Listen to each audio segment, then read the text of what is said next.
Thank you very much indeed for joining us today for this event, which is hosted by the University of Bath's Institute for Policy Research. My name's Lorraine Whitmarsh. I'm a Professor of Environmental Psychology at the University and Director of CAST, which is short for the Centre for Climate Change and Social Transformations. Today I'm really delighted to be joined by a fantastic panel of speakers, Alex Dietzel, Joss Garman and Chris Skidmore, and together we'll be discussing the UK's net zero transition. We'll have about 40 minutes of discussion amongst the panel, and then we'll open it up to your questions.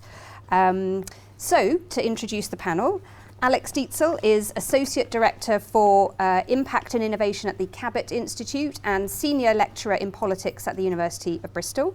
She is a climate justice and climate policy expert. She focuses both on the global and the local scale, and she's interested in how we can have a just transition to net zero.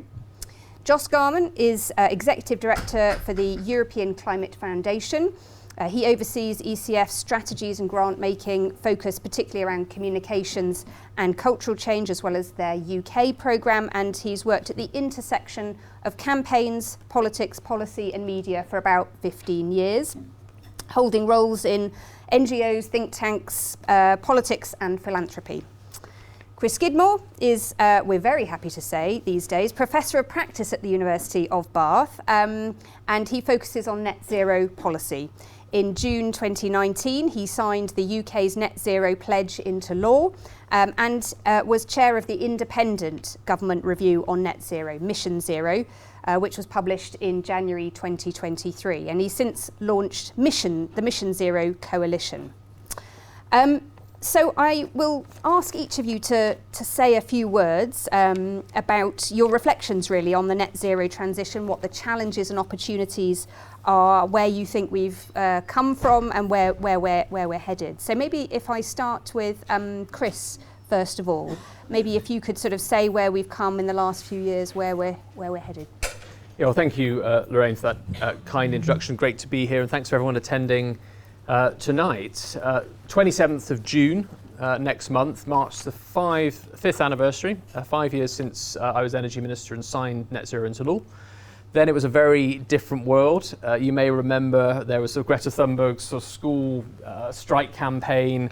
We had sort of people were assembling on College Green and in Westminster, making the case that we needed to deal with the climate crisis. Actually, Parliament passed a vote saying that there was a climate crisis in the May of that year in 2019, and local authorities like Bath, like Bristol, had begun to declare their own separate climate emergencies and put in targets for their own individual councils at least to go net zero way before 2050, usually around 2030. And there was this sense of momentum and an imperative that we needed to take action. And when I signed net zero into law, we became the first G7 country to do so, beat France by a single day. Not that that had anything to, well, quite a lot to do with it, but at the same time, we then secured the presidency of COP26 on the back of that.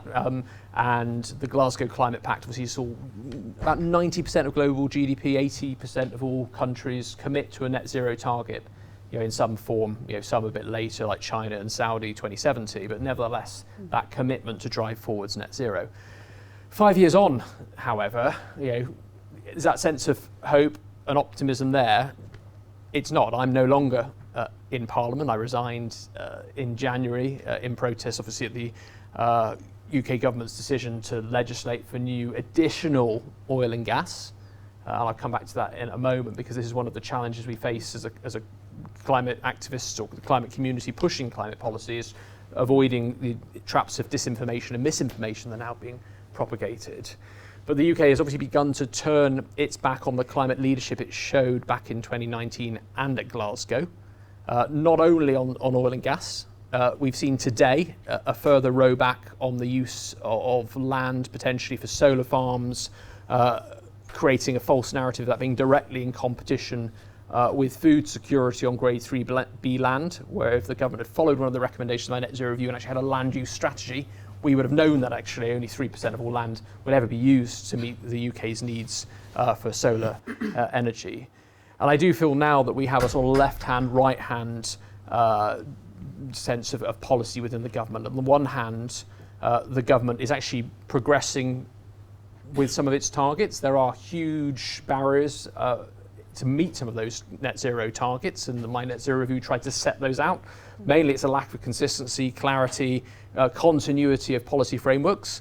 As I often say, the bottleneck starts at the top of the bottle, and there's a lot hanging on whoever forms the next government in this year to see whether in the next 5 years we are actually going to be able to deliver and implement on our net zero targets. At the moment, it's very clear to me that this sort of current administration simply won't be able to show the leadership necessary to be able to deliver on the climate targets. It's actually rowing back, not just, as I said, on land use, but also on energy efficiency measures. We've seen potentially them pulling the plug on energy efficiency measures for private rented sector that would have saved up to £8 billion over 10 years in reducing energy bills that have been dominated by costly oil and gas. We've obviously had Russia's illegal invasion of Ukraine, which some people might sort of see as sort of deprioritizing climate action in that sort of long list of things geopolitical wise that we need to focus on.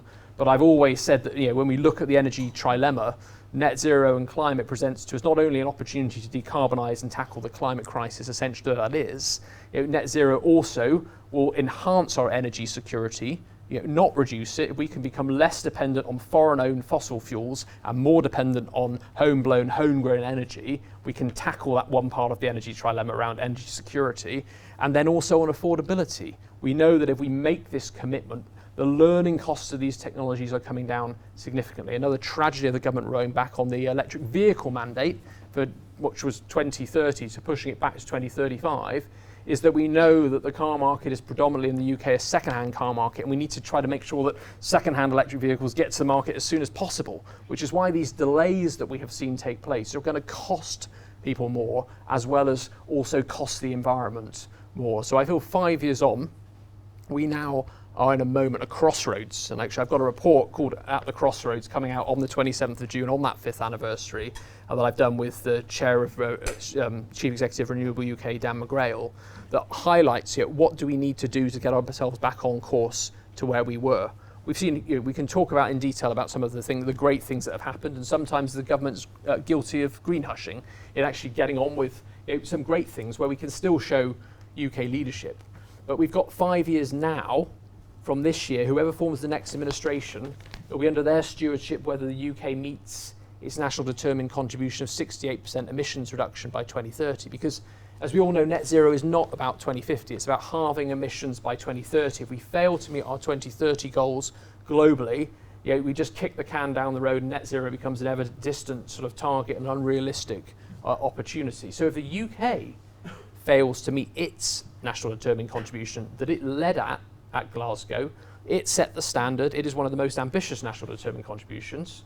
Whoever forms the next government, if they fail to achieve that, what's to say any other country will then come forward and say, well, we're going to stick to our targets too, because ultimately the UK, as the first G7 country to go net zero, if they fail to deliver, why should any other country? So I feel where we are in terms of net zero is that we're at a fork in a road. We've seen some hugely positive steps coming forwards. Globally also some additional targets that have been set on the trebling of renewable power, on the doubling of energy efficiency measures. If we look at the adoption of those technologies on solar, on wind, on electric vehicles globally, we're on an exponential curve upwards. But nevertheless, in the UK, it is becoming a different story because sadly, my former government that I was obviously a member of has now decided to turn its back, rhetorically at least, on delivering net zero, making the wrong case that net zero is somehow an extreme measure that somehow it's going to cost our economy. My net zero review showed that is actually the economic opportunity of our generation. And secondly, when I introduced net zero 5 years ago, it was the very bare minimum that we can do. I saw it as a middle way by which we could at the same time grow the economy and decarbonise. So the UK has halved its emissions, but it's grown its economy by 82%. And now, unfortunately, we've seen this tragedy where net zero has been taken up in a culture war and being taken forwards as if somehow it's an extreme measure when it's exactly the opposite of that. Thank you very much, Chris. I'd like to turn to Alex now, actually, and just to sort of reflect again on the sort of challenges and opportunities and maybe thinking about kind of, so how could we have a just transition? Yeah, sure, thank you. And thanks for that So yes, I focus in my work on just transition, which is increasingly becoming a kind of buzzword. So you guys might have heard that before, whereas 5 years ago, you would have looked at me a bit blankly.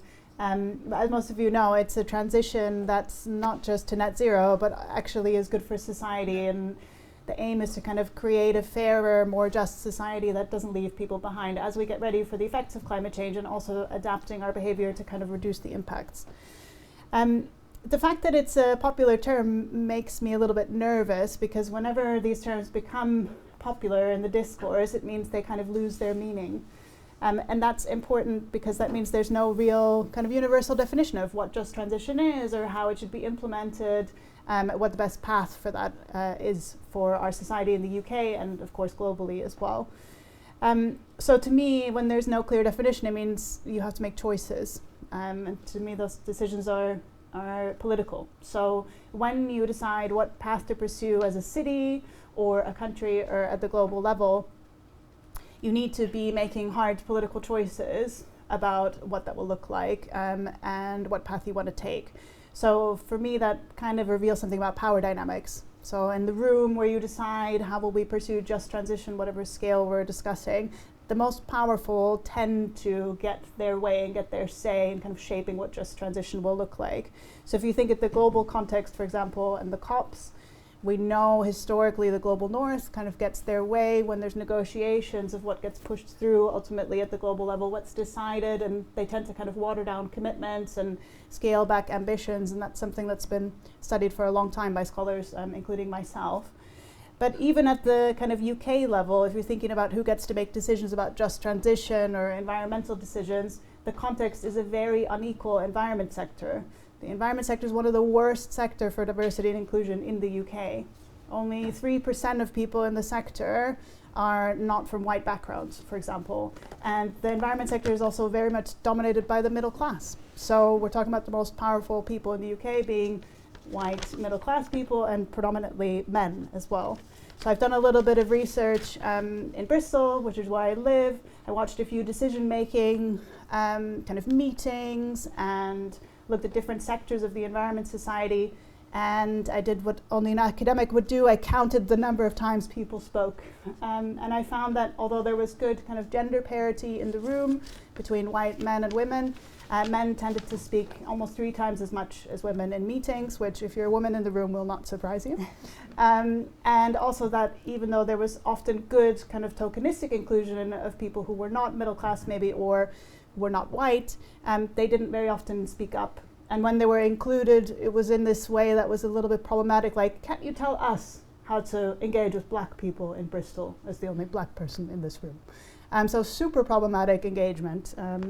So what I'm trying to say about this kind of context of the sector, the environment sector, is that when we come together to decide what to do about just transition, the people who tend to be able to make those decisions are often the most powerful in our society. And if those decisions aren't made in an inclusive manner, where there's only tokenistic inclusion, you risk pushback. So a good example of that is clean air zones at the moment.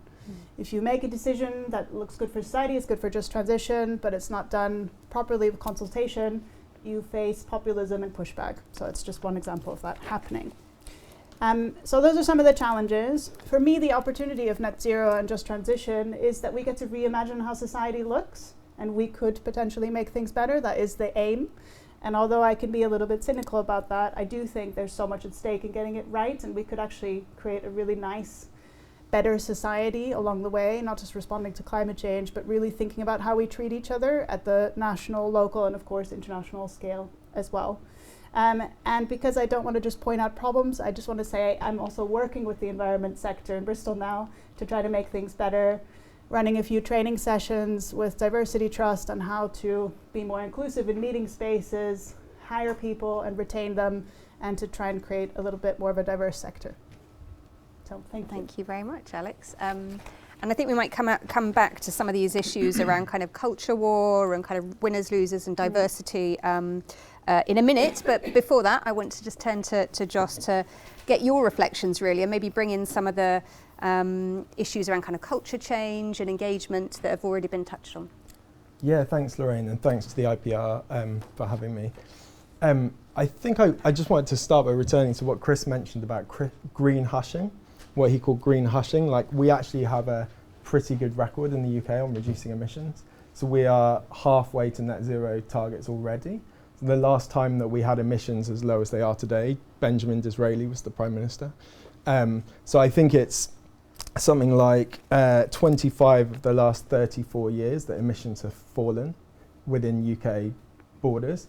But I think the remarkable thing about the transition so far is that almost nobody could really notice it. It was like a transition happening by stealth because it was so technical. It was about just swapping out certain power stations for other power stations, improving the standards of fridges, improving the standards of cars, these kind of ultra technical changes that people didn't really notice in their everyday lives. And as Chris said, we've got to this kind of fork in the road in the transition where actually the nature of the next stages of the transition are, as Alex said, like highly political, very thorny political questions. We're talking about what kind of cars people can drive, when they, what kinds of choices the government can influence that people make in their private lives, what kind of heating systems they have in their kitchen, what's the nature of the landscapes that we have, what proportion of our land should be given over to tree cover versus farming versus solar farms. All of these are just inevitably incredibly political questions. And in a democracy, therefore, it follows that what citizens think about those questions is going to really matter. And one of the things that's really striking about this debate so far is the chasm between where the kind of policy conversations are amongst elites, as you said, Alex, versus where everybody else is. And so this kind of need to engage with ordinary voters across the spectrum about what the nature of the trade-offs are and what the nature of the choices are is becoming really apparent. And I think this is really having an impact, this chasm is having an impact on the nature of the policy choices that politicians are making. Because whilst most politicians, I think, across the spectrum would acknowledge most people want to tackle the climate problem, and poll after poll shows that that's the case, they're also concerned about overreaching and imposing a policy that people don't really understand where it's come from, what it's trying to achieve. They don't necessarily agree with how the costs are falling in terms of how that's going to be paid for. And so these questions about, how much money should be invested, who should pay for that, should that money be targeted towards industry to try to grow the economy in those places and get boost for jobs, or should it be focused on national security, energy security? Should it be about supporting households with the upfront costs of accessing cleaner technologies? All of these questions are obviously just intensely political, and people will have different views on them. And similarly, when it comes to this attack line that you now hear from some prominent conservatives about the idea that the transition is going to be made in China, to what extent should we be comfortable with relying on Chinese technology? I mean, the reality is right now most clean tech in the world is controlled and produced by China. And you look at the decision just yesterday from President Biden to impose very high tariffs on the import of electric cars. He's going to make electric car technology less accessible, less affordable for a lot of people in the US, because inevitably that drives up the cost for consumers. But he's making that decision to protect jobs, protect industries in the US. There's going to be a choice to make for the UK government and for European governments. Do we now follow suit? The implication of that is that, again, technology could become less affordable. Are we comfortable with that? Because that's a price worth paying. All of these questions, all of these trade-offs are just so difficult and so political that it's inevitable, it seems to me, that we have to have much more engagement with citizens. But if you look at how everybody from government to business to civil society is set up and engaging with this debate right now, it's not really geared towards engaging with citizens, because it's all geared towards a sort of policy conversation about designing policy. And that creates a kind of dangerous gap for populists and anti-climate kind of misinformation to kind of come into the space and just change the nature of the debate. And we've seen that happen in the US. And it really feels that we're at a danger point of that happening here because of the kind of failure of sufficient business, government, civil society engagement with ordinary people. So I think the lesson from where we are at this moment in the transition is we just have to, irrespective of what industry we're in, whether it be, a power company trying to build a project, and then the need to engage with the community and think about how the community is going to benefit, or if you're the government and you're about to make difficult choices about how to pay for all of this stuff, you just have to be engaging with citizens much more than is currently the case. Yeah. And that, I think, is going to just change the nature of this whole debate in the next little while. Thanks, Joss. Can I follow up on that actually? Because I mean, so what does good engagement look like? Can you give us a sense, I suppose, of is there some good practice in this area? So are we talking about kind of citizens' assemblies, or what do you have in mind when you're thinking about better ways of doing it? Well, I think one of the things that really matters is the messenger is as important as the message. Mm-hmm. And as Alex said, the environmental movement is famously undiverse, not just when it comes to gender and ethnic diversity, but actually also geographically, in terms of like class and everything else. So what's interesting is if you look at the survey data, Brexit supporting Leave voters in post-industrial towns care every bit as much about climate change as liberal metropolitan young people in Bath University, but they are certainly not as visible in the debate, and therefore there's a perception in politics that the kind of people who care about these issues are a certain type of more privileged, left-leaning, metropolitan-based voter, and it's just not really borne out by the data. So I think actually engaging with people in these places through trusted organisations that are actually based in these places that have credibility in these places, there's an increasing onus for civil society to do that. But actually also, I think if you look at the polling and you see when public salience has been highest on climate, it's tended to be when political leaders have picked up that issue. So when David Cameron was doing Vote Blue, Go Green, you had a big spike because suddenly he was almost like giving permission for people to like care about the issue more than they had been. Again, it happened under Boris Johnson when we had the COP and when Boris was going really big on this agenda. So, and as Chris said, when the Fridays for the Future movement and Greta were on the streets, again, you saw a big spike in public concern. So you're actually just talking about it and having a diverse range of people talking about it in a diverse range of places from different walks of life is, I think, the key to doing it properly. But we're not very good at it. But maybe actually you mentioned sort of places there, and maybe so perhaps scale is also relevant, because I know, so Chris, in your work you've sort of advocated for kind of place-based approaches quite a lot, and I think Alex's work touches on this. Can you say a bit more about, I guess, what's the scale at which we can, I don't know, engage people more, but also maybe see some of those wider benefits that you've evidenced in your work? I think it's a really important question, because the decisions we make in policy terms now around where funding's located, around where we seek to zone certain industries of the future, those decisions are about to be made, and it's whether they're made in regions, in cities, knowing that not everyone lives in a city, and the spaces in between cities, and how do we make sure that there's not sort of competing priorities and overlapping sort of areas of focus. So local authorities are being pitched against the sort of mayoral authority.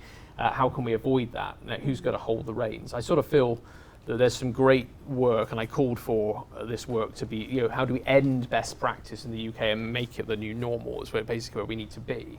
We've got some pilots that are happening, whether in Greater Manchester, West Midlands, where that mayoral authority just provides the right amount of people to be able to sort of identify where we need to place investment, but also know that that investment can't just be the taxpayer.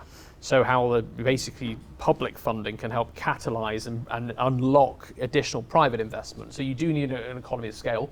Bristol is a great example, as is Bath, I think, from a community sort of group basis around looking at sort of deployment of solar. But say if you look at the Bristol City Leap that Marvin Rees took forward, £7 million worth of public investment has unlocked so far up to £434 million of inward private investment to decarbonise the city's, at least the city council's heat network.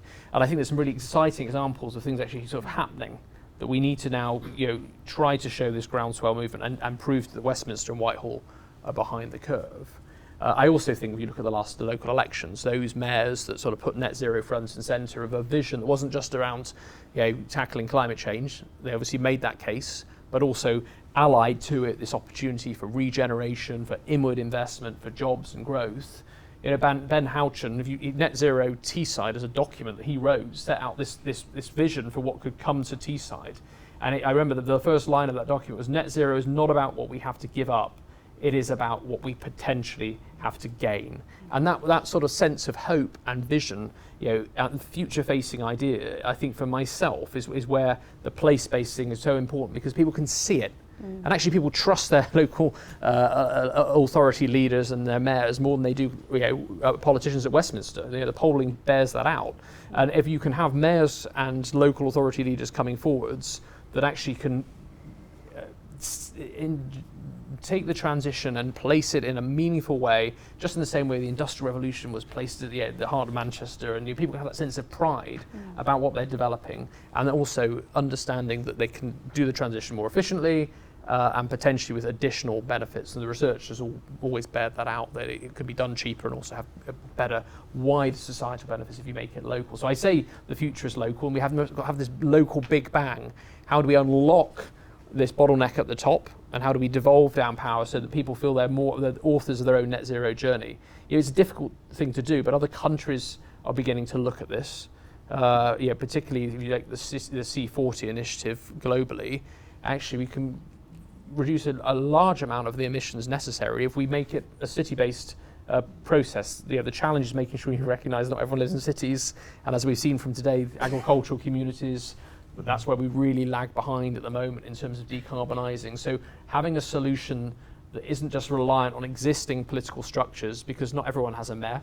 It's one of the faults of devolution at the moment. It's been this bottom-up process that has now created an unjust transition, towards sort of new locally elected forms of government. How do we fill in those gaps? And that's, I think, a real key challenge for the future. How do we empower people but recognise that each region is different and we value it for its difference, rather than trying to create a one-size-fits-all approach? Yeah, thanks. And Alex, maybe just turning to you in relation to scale, because your work has looked from the global sort of down to the local. Are there sort of more opportunities at the local level, do you think, to sort of to bring people with us and to exploit these opportunities? Yeah, I mean, on an optimistic day, I would say yes. I actually did my study in Bristol because I was so fed up or maybe angry with the global level of decision making, and I was hoping to find better at the local. And then I found these patterns of exclusion, which was a bit discouraging. But I do think that what both of you have said about the local level presenting opportunities is true. I think one scale we haven't talked about is community scale projects. So there's a few in Bristol that work quite well. For example, there's the heart of BS13, which is the most underprivileged postcode in Bristol, where they started a community growing project with people of all ages and kind of like places from that postcode, and they're taking real pride in kind of growing local flowers and selling them and making money back for the community and getting engaged with nature. So that kind of thing works quite well. Another one is called Waves of Change, where they worked with school children in Bristol, but also in parts of the global south, including the rainforest, and made short films with children at schools, taught them how to animate short films with claymation and things like that, to bring forward their vision of just transition, tackling climate change. So I do think there's community level opportunities as well, where you can bring people with you and create that sense of we're in it together and we have a choice and we get to decide what this will look like for us. And when you're at the community level and something changes, you see it every day, and it can be quite inspiring and heartening to see things getting better around you, rather than this very scary, nebulous, we're heading towards 2-3 degrees at the global level. It's very hard for people to really imagine that. So I think these local scale changes, where your life improves as you head towards net zero, that they're really impactful. Yeah. But I suppose, I think also one of the things that was mentioned was around culture wars, and you touched on kind of clean air zones and the fact that there has been some backlash. And maybe that's because we're moving from decarbonising supply, which was very easy and nobody really needed to be involved with that, to now kind of thinking about demand and like how we live our lives and the sorts of things work like that we're doing. daily commute, or getting around the city. Exactly. Yeah, so it's becoming much more tangible for people, and therefore for some people perhaps threatening. So how do we deal with that? And I guess I'm thinking about not just the day-to-day, it's kind of maybe for motorists there will be a sense of threat, but also at the sector level, because there will be winners and losers in terms of, say, people that work in high carbon sectors like the livestock sector or fossil fuels. How do we sort of think about fairness and managing this sort of backlash as well at those scales? Yeah.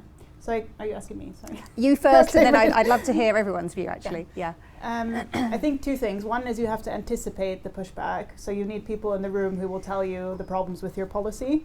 And if you can't manage that, there's tricks you can use. Like in one of the workshops I was in recently, they said you can imagine like 2 reasons someone would say yes to this and 2 reasons someone would say no. So just having like space open for people in the room to be like, I think this criticism might be valid. And because if you only have a group of people who are very homogenous and everyone's kind of agreeing and saying, oh yeah, it's so great, let's do the clean air zone, those are the things you might miss. So ideally you'd have people in the room to consult with who would alert you to problems with the policy, but if not, at least trying to open the floor for critique with the homogenous group. And the second thing is, I think just really creating opportunities where that change actually feels like a good thing. So if you think about Bristol, for example, we have the clean air zone, but I don't know if you've been to Bristol, but our public transportation system is terrible. So implementing a clean air zone when the bus system's unreliable and you can't get to work unless you drive or cycle, which comes with its own challenges. I'm a cyclist in Bristol. That doesn't feel like a good opportunity or something that's making life better, you know, in the kind of day-to-day commute, for example, if you're reliant on a car. So trying to create changes where you can bring people along and they think, you know, actually now I'm cycling to work or I'm walking or this bus is much more reliable or there's trams now or whatever it is. Yeah. And it feels like a good change rather than a kind of punishment. Yeah. And like they're being kind of pushed aside for owning an older car, for example. Yeah. Okay, thank you. Joss, did you have any thoughts on this sort of managing backlash? I think there's lessons from what's been going on recently in Germany, and you may have read in the newspapers the German government decided in response to the invasion of Ukraine and the energy security crunch, because given Germany's huge exposure to gas imports and the crunch that they faced in terms of gas prices, they wanted to try and do a massive, rapid pivot on heating systems from gas to clean electric alternatives. And the fact that they tried to do it very quickly, they hadn't done a full distribution analysis, they didn't really understand who the losers were going to be, they hadn't really put in place schemes to target those people with support for households and so on. They hadn't done, as Alex said, consulted with the people who were going to be most impacted to think about how they were going to roll the policy out. It was an absolute disaster. I mean, it literally almost led to the government falling in Berlin. And they might well lose the next election, partly for the reason that they deployed that policy so badly. You compare that with actually what Johnson did when he did his heat strategy about a year and a half earlier, and they did test extensively on how this was going to land. You know, I know they were doing focus groups with landlords, with tenants, with housing associations, with plumbers. They were testing how this was going to roll out, what the issues were people were worried about in people's kitchens. They knew that if the alternative wasn't going to be affordable for people, it just wasn't going to fly. So there wasn't an arbitrary top-down, you know, the papers dubbed it the boiler tax and so on, but the reality was there was no target to rip out people's boilers. There was an aspiration to get to a point where everyone would buy the clean electric alternative because it would be cheaper. And so there was a kind of goal, mission, as like Chris would say, to get to that point. But there was a recognition that to get there, you first needed to lower the cost of the clean alternatives, make them affordable, make them accessible, and so on. And the reality is, yes, that policy was controversial, but actually it survives. Even to this day, you know, it's been cut back a bit under Sunak, but it's still kind of there. There are still efforts underway to get people to, he actually increased the grant that's available for people to get heat pumps. So, and I think you have to distinguish between doing policy well and doing policy badly is one thing. But then there's another thing, which is like what's manufactured controversy and what is legitimate worries about lack of alternatives. I mean, as Alex said, in Bristol, there's just inadequate alternatives. So the idea that you could expand charging on cars without putting in place the clean alternatives, I mean, it's obvious, really. On the other hand, you look at what happened with ULEZ in London, and this perception that there was all this controversy and people hated it. Sadiq increased his share of the vote, including in all of the outer London areas that people said it was so controversial. So was it really that controversial, or was it being whipped up by the papers? So there's all these questions about what is legitimate and what is really just manufactured. Chris, any thoughts on this? I think to sort of lean into Josh's point around manufactured versus legitimate, manufactured often exists in the sort of political arena, legitimate in the policy arena. From the political arena, I found when I did the net zero review, trying to anticipate what the reaction might be, but also trying to identify how to soften that reaction was around understanding that you have to talk to those people even if you disagree with them. So I actually met with the Net Zero Scrutiny Group, Craig McKinley, sat down with him and said, what would you like to see? The BBC wrote up a story as if it was like some great conspiracy that I was meeting with them. It was like them and us. And we do have this sort of perverse dynamic in the UK media at the moment, sadly, which does try to create and retain this dynamic of somehow those who believe in taking action on climate change versus those who deny climate action. There is this space in the middle, which is the contested space I think Jocelyn was pointed to, which is around delay and around the uncomfortable nature of the transition. Which of those people are bad faith actors who are claiming to delay, but actually they want to deny that actually we need to make any change whatsoever? How do you differentiate those people from those who actually legitimately are concerned and therefore don't mind delaying because actually they're worried about costs and the impacts of their to their families and to their communities, and that's the sort of narrow dividing line. I think where policy can help is recognising we've got to move to a next phase and learn maybe some of the lessons, partly from Germany but also from France, around how do you get better buy-in and consent to change. We've always gone through change, and you can learn. Jan Rose now in Oxford publishes this stuff on Twitter where he shows all the adverts of people, showing like people being electrified by electricity and saying, don't, whatever the union was for gas lamps at the time was saying, don't go onto electricity. The union for horse and cart industry was sort of saying, don't go onto cars. We've been there before. We could learn how to manage this transition, but the reality is that we've got to involve everyone, and that also means people who are able to pay. Actually, some of our schemes at the moment, like the ECHO schemes, have obviously been, rightly so, dealing with fuel poverty, targeting it. What you've now seen in France and also in Germany is now a recognition we've got to make sure the information is able to get to everyone, even if actually the financial support isn't going to everyone. At least everyone gets a base level support to understand if they need to replace their boiler, this is the sort of passport, this is the sort of survey that they can get done that the government or the lander will pay for, which is to show what they need to do in sequence, so they don't screw up and put a heat pump in and find that the gaps in their home mean the heat pump's not working properly. We should have the same. We don't have that engagement strategy at the moment. It's still a bit, it's opened up now to bandy council tax properties, but we should give everyone that ability, because sometimes the people who are reading the Telegraph are people in stone properties that aren't going to be affected, but they think they're going to be affected, and it is whipping up, as has been mentioned, this sort of storm that's a false one. So I think we need to, on policy terms, look at how we can provide better support information. That's also for local authorities as well. One of the best ways I think the local authorities can help demonstrate how to map out the transition and bring investment in is to do what's called a local area energy plan. And they only cost about £4 million. The Welsh Government has paid for every local authority to have one. Actually, this then shows what actually the transition is going to cost, how much each project is going to need in terms of financing from a public side, but also a private side. That actually becomes a roadmap to go to investors and say, look, this is our plan, this is how you could help. So actually providing people with information and the guidance is really important, that we're lacking at the moment, because I think that can go a long way then to mapping out, taking people's fears, working with them, and also showing that the transition is not going to be as bad as people think it's going to be. Yeah. Brilliant. Right, at this point, I'd like to open this up to questions from the audience, please. There's a policy failure in terms of raising awareness about the need to get heat pumps, etc., in this country. Is that, ish? Yeah, I would just say that I don't necessarily think it's the government's responsibility, or at least not on its own, to be doing that education. I mean, it was really striking that the survey work that the UK Energy Systems Catapult has done, where it shows like over half of the public don't understand that gas boilers contribute to the climate problem.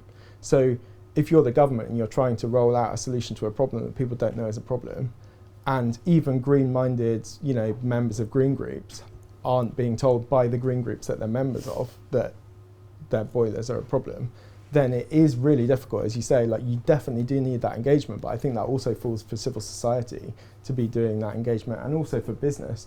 I mean, I think one of the most effective campaigns I've seen on heat pumps in this country was the Octopus Energy campaigns, where they're essentially saying we can make heat pumps at least as cheap as the gas boiler alternative, that we're going to open a new factory in this country, employing people here to make those heat pumps. And so it's a kind of cheap, affordable, job-generating focus, and it's an energy security message. And you listen to their head of public affairs or their chief exec, and they essentially say, you know, people didn't stop using old telephones and switch to mobile phones because we had a national kind of government campaign on it. They did it because they're better, they're cheaper, they're more affordable, etc. And so their view is that as the technology gets better, as it gets cheaper, as it becomes deployable, people will switch. And that's what happened with solar, that's now happening with EVs. There's every reason to think that will happen with heat pumps because it's already happening in other European countries.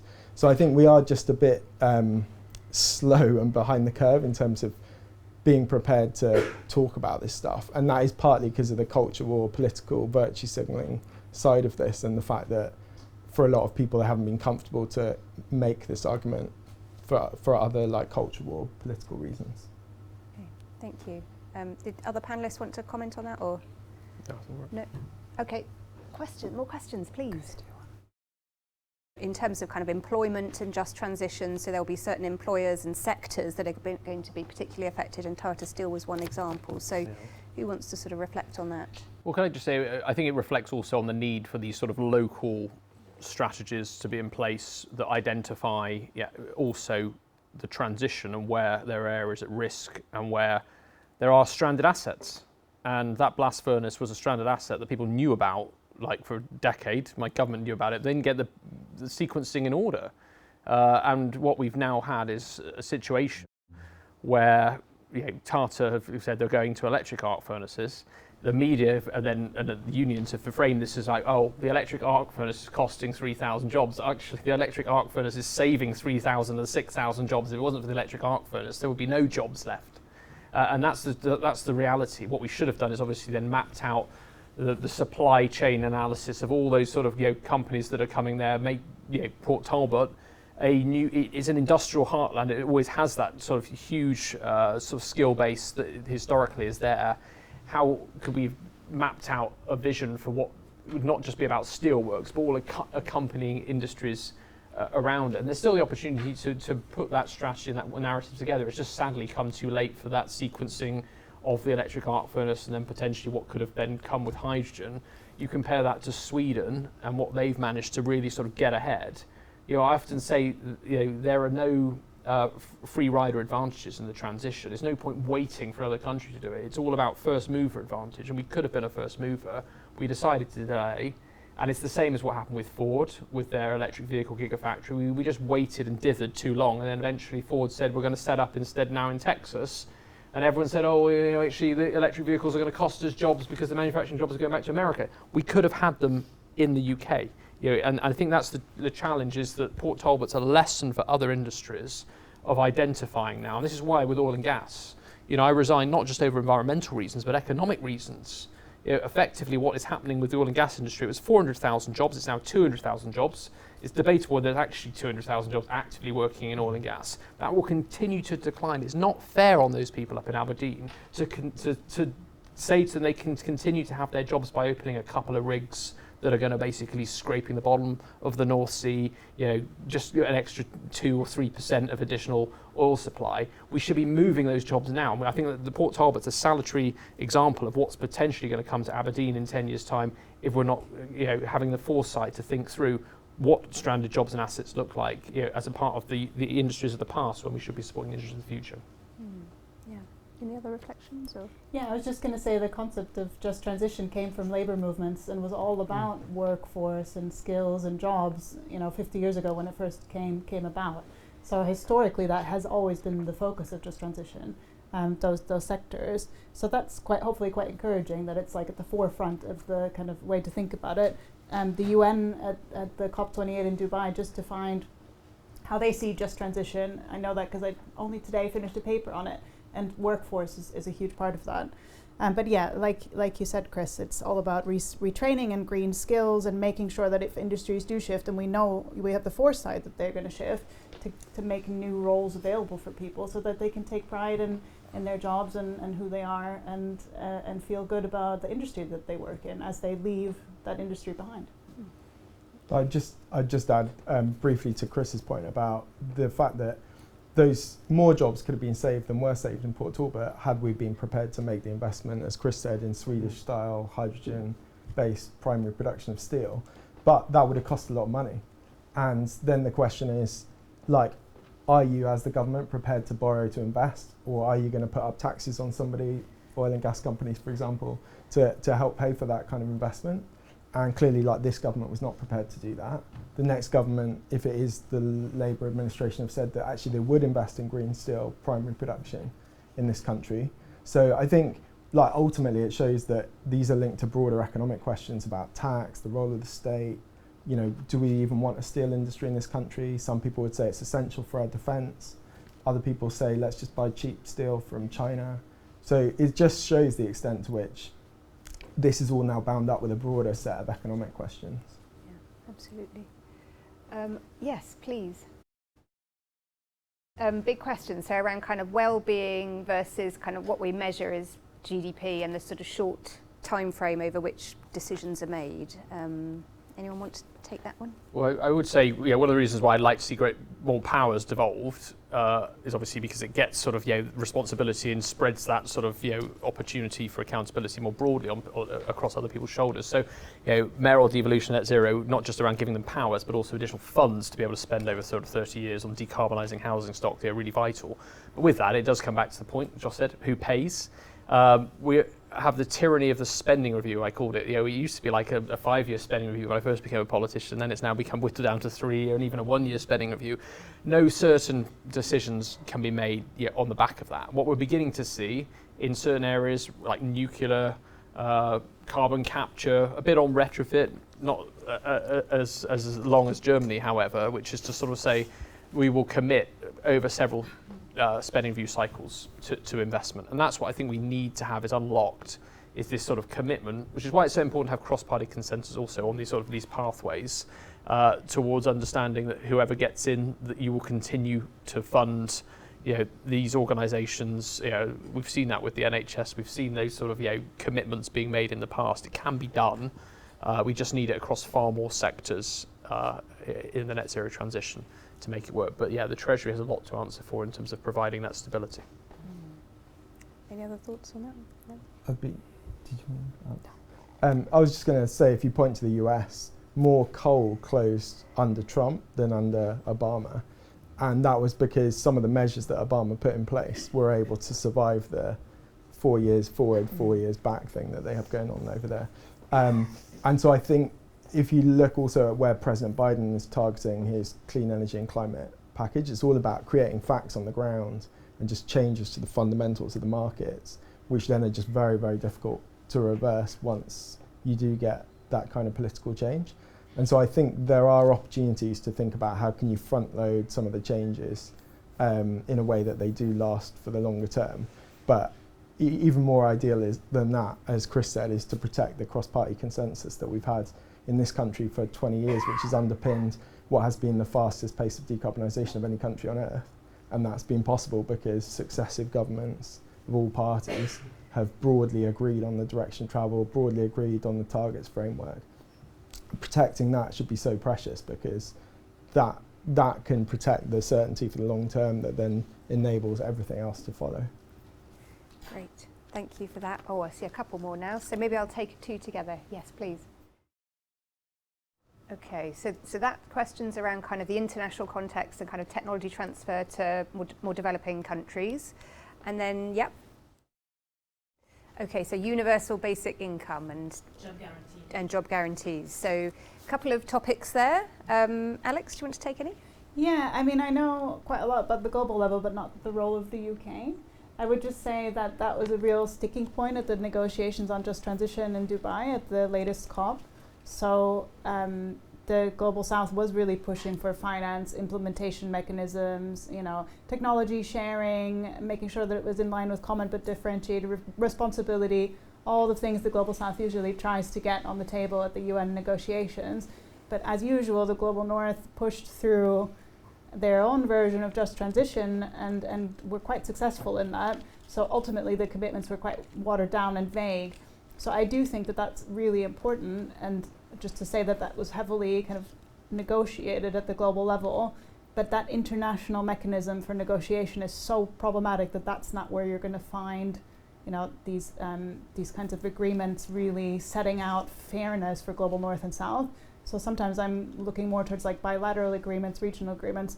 So that's why I wondered whether you guys know anything about the UK and how they're helping with the global south transition. Well, there's obviously been a big challenge. I used to be Science, Research and Innovation Minister, and we had these sort of Global Challenges Research Fund, which then got scrapped under Rishi Sunak. But that was obviously focusing sort of R&D spend on potentially sort of global south initiatives and partnerships to help build capacity and capability, as well as simply helping to finance. There's been a big challenge about how all that's being replaced, which it hasn't been. Obviously, at the same time, the UK has begun to sort of use the Glasgow Pact to create these just energy transition partnerships. So we've led on the one with Vietnam. We're involved in the one in India as well. And obviously, that's to provide that sort of support primarily around coal.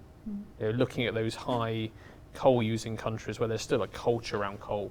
And that's where I think the UK has continued to maintain its focus. Because I think, what was it, coal, car, cash and trees, Boris Johnson used to say. So I think the UK set up this sort of Powering Past Coal Alliance, which again, it's tried to sort of demonstrate its own leadership on getting out off of coal, obviously for sort of slightly different political reasons over a longer period of time. I would like to see the UK join the better oil and gas. Beyond Oil and Gas. Beyond Oil and Gas Alliance and SBOGA. There was a letter actually today that's been published by 50 parliamentarians calling on that. And my challenge is the UK was leading on coal. It has done a lot of work with Global South countries on this. It's now missing the trick on seeing where the debate's going next. And I think there are countries like Colombia that have joined Beyond Oil and Gas and have said we want to get off oil and gas, help us. But the UK's not sort of being involved in that. France and the Netherlands have got involved in that as well. So it's sort of they're continuing great work on coal, but where the future of these partnerships will go is not clear yet. But I know David Lammy is very keen to look at potentially, if Labour get in, creating a new series of not just one climate envoy, but several climate envoys, and making climate a key pitch as part of his sort of foreign policy. So I'm expecting, if there is a change in government, to see a change in tack as well. Joss? Yeah, I'd just say that a lot of these emerging market countries have huge interest in trading with us, for example. And so when it comes to partnerships that could be developed, they are looking to partner with Europe and UK and other economies. And so that we should think of it less as kind of aid to help countries that can't do it, because actually in many cases they're sitting on incredible technology, access to raw materials that will be necessary for the transition and so on. And so it's more about what's the nature of the partnership that we have with those countries. And I think of Brazil in particular, for example, like it's in the whole world's interests that they protect their forests. For that to happen, they need to know that they're going to benefit financially and through economic development as least as much from keeping their forest standing as is currently the case from felling the Amazon. And for that to happen, they need those kind of partnerships, and to know they're going to get inward investment, they're going to get access to markets and so on. So I think that's where the nature of the conversation will go next between global north and global south countries, is like what's the mutually beneficial thing where we stand to benefit but also they stand to benefit. And the fact is we still have the City of London, huge amount of global finance coming through the UK. So in terms of where the money goes, the UK does have real leverage and influence in these debates, but it's, as Chris said, it's about whether we choose to use it. Did anybody want to pick up on the second question around, for example, universal basic income and so on? I was going to say I'm not knowledgeable but supportive of that. I was just going to say I think this is a job creating agenda, not a job loss agenda, and I associate UBI and the idea as being the state needing to step in because there won't be sufficient jobs. But I mean, the problem we're going to have, Nick and I were just talking about it just before this session, is we're going to try and build houses and build power stations and increase probably defence spending, and all of these things are going to require huge workforces that are skilled up. So in my view, the issue is not going to be that there's going to be people out of work. The issue is going to be whether or not we have the people with the right skills for those jobs. I think it's on the universal basic income, obviously there was a sort of, there's a political dividing line, and I knew that sort of Corbyn explored it, and there was a sort of like lots of sort of issues around that in the media and stuff. So I'm not sure myself what will happen. I know there's been trials on. I don't know what been the outcome of those trials, to be honest with you. But sort of on the job guarantee, I'm really interested in how you can potentially frame the green jobs issue, because some of my former colleagues used to say to me privately, look, if there's like 2 people working on an oil rig and then suddenly you've got all these new green jobs, isn't that proof that the green industries are more inefficient because there's more people needing to work on them than in oil and gas? I was like, well, no, this is about growth and the opportunities that actually were onshoring jobs that were abroad, actually completely against the sort of Nigel Farage argument that all these jobs have been offshored onto China, which has been proven to be wrong. But we do have this argument to win around what is a green job. Does it mean that someone's green job is another person's job loss in a stranded industry? So that issue of a guarantee is quite an attractive one, of showing potentially that no one is going to miss out on the transition, that there will be opportunities to protect those jobs that are being lost. Because we talked about Port Talbot, there's other issues in Humber and Hull as well around potentially industries which will see job losses. How do we work in advance now to make sure that doesn't become politically toxic? I think it's really important. I think we're actually out of time, unfortunately. We've covered an enormous amount of ground, lots of politics, a bit of economics, some culture change. And actually, there's more optimism here than I sometimes think, in terms of we have actually made a lot of progress. So thank you for reminding us about that, even though there's a lot of challenges still ahead of us. So it just remains for me to say thank you so much to our panellists, Alex, Joss and Chris. Let's give them a big round of applause. Thank you to all of you for being here today and for the questions. They were fantastic. And to find out more information about upcoming events from the Institute for Policy Research, do visit the IPR website, and you can look back at past events. You can follow IPR on social media, sign up to the e-newsletter and so on. So yes, thank you very much again.